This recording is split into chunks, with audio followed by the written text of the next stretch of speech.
Symbolism is a crucial factor in geopolitics, where even every small change conveys big action. Every tiniest action resembles greater impact. In the same chain of events, the United States Department of War has announced that the US Indo-Pacific Command will officially restore its name to the US Pacific Command. Now, this act of symbolism is seen by the strategists all over the world as a means for America's security interest in Asia. This action comes after 8 years of USPACOM being renamed by the first Donald Trump administration in May 2018. Trump says India-America friendship is great, but on the contrary is acting hypocrite in his action by omitting Indo from the US Indo-Pacific Command. This change of name twice during his administration shows how imprudent the US administration is. Now, what does this renaming signify, and what is the possible reason for this hasty decision? Let's discuss in today's episode of The Strategist. Hi, I'm Shreya and you're watching National Defense. Let's get started. Trump's first term embraced the Indo-Pacific concept as a strategic vision, in which India was positioned as the future counterweight to China. In this vision, strategic potential often received greater emphasis than immediate returns. Trump's second administration, however, is much more focused on measurable outcomes. Despite repeatedly describing India as an important strategic partner, Washington has maintained pressure on trade issues, pursued tariff disputes, and approached economic negotiations through a framework emphasizing reciprocity rather than exceptional treatment. The modern geopolitical idea of the Indo-Pacific is widely credited to former Japanese Prime Minister Shinzo Abe. In 2007, Abe delivered a speech to the Indian Parliament called The Confluence of the Two Seas, arguing that the India and the Pacific Ocean should be viewed as a single strategic space. He emphasized cooperation among India, Japan, Australia, and the United States to ensure free navigation and regional stability. In 2018, the US renamed the United States Pacific Command to the United States Indo-Pacific Command. Then US Defense Secretary James Mattis stated that the change recognized the increasing connectivity between the Indian and Pacific Ocean and the growing importance of India. The decision portrayed India as a key strategic partner. The Indian Ocean is as important as the Pacific, and the regional security should involve democratic maritime powers such as India, Japan, Australia, and the US. The decision was also a strategic move by the US to counter China's expansion. Around the same time, China was militarizing islands in the South China Sea, expanding naval deployments, developing ports through the Belt and Road Initiative, and increasing influence in the Indian Ocean.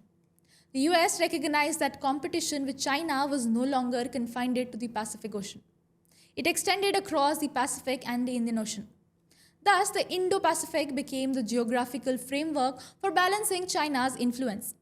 The decision was then made by the US Secretary of Defense, James N. Mattis, who announced the renaming on 30th of May 2018 during the command change ceremony of Joint Base Pearl Harbor, Hickam, Hawaii.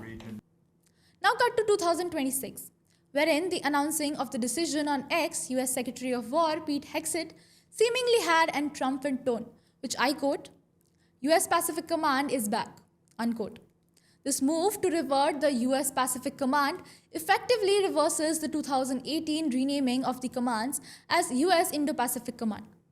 The announcement follows on the heels of Hegseth's address at the Shangri-La Dialogue in Singapore on May 30, 2026. In the speech, Hegseth laid out a vision stressing greater allied self-reliance and a more focused US posture.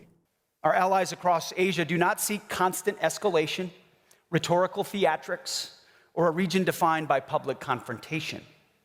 What they want and what the United States delivers is strength that is disciplined, resolve that is steady. Now let's decode the possible reasons for this reversal of the decision after almost 8 years. There could be a number of possible reasons. First among which is the US wants to regain a nationalistic symbol, and it is the US strategy to focus on core Pacific countries like Japan, Canada, Australia, and to cut itself from the Indian Ocean region. The chain aligns with broader efforts to prioritize US national interest and historical military traditions.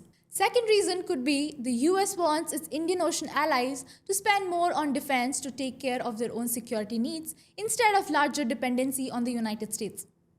For years, Washington encouraged allies and partners to increase defense spending, building stronger indigenous military capabilities, taking greater responsibility for regional security.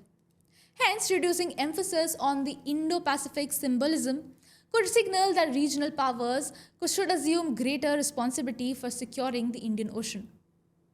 Third, during the naval blockade in the Strait of Hormuz, United States Central Command operation stretched to the Gulf of Oman and the west coast of India in the Arabian Sea. So, to avoid Pacific commands and Central commands overlapping, decisions could have been made to revert the name back to USPACOM. The reversion may help restore a clearer distinction between Pacific and Central Command operational responsibilities. Lastly, in case of a conflict between India and China, US would not like to be entangled. Hence, it does not want to be in a direct confrontation with China. The United States may prefer strategic flexibility rather than appearing committed to one side by virtue of command structure symbolism. The US continues to support India, but it also wants to avoid direct military conflict with China whenever possible. With that said, there is no current official indication that the name change was intended as a signal to reduce support for India. In fact, the rename would, on the other hand, be a win-win situation for India, as Indian Navy has been the only navy to have operated 2 aircraft carriers alone in the Indian Ocean region. It also has a very good relationship with the adjacent countries of the Indian Ocean region. India has been the United States burden-sharing preferred security partner, who is also the first responder in the Indian Ocean. The US wants India to take the lead on monitoring the Indian Ocean's critical sea lanes of communication. Through Quad, US focuses heavily on maritime domain awareness, and the recent visit of US Secretary of State Marco Rubio was a step forward in this direction. The US wants India and Indian Ocean rim countries to police their water against Chinese grey zone activities like carrying out scientific mapping through research vessels, illegal fishing fleets, or submarine warfare. The US wants countries like India to procure more US-made weapons and relinquish their dependence on Russian weapons through foreign military scales and joint production. The US and India have additionally signed 3 foundational agreements: LEMOA, Logistic Exchange Memorandum of Agreement in 2016, COMCASA, Communication Capability and Security Agreement in 2018, and BECA, Basic Exchange and Cooperation Agreement in 2020. The removal of the Indo from the command's title may appear symbolic, but symbols carry weight in international politics. They often signal how nations view the world, their allies, and the future role in the global stage.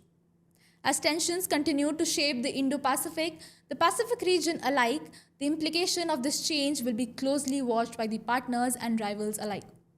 We will bring you all the new updates on our channel. Don't forget to follow us, hit the like button and share it. Until then, I'm Shreya signing off.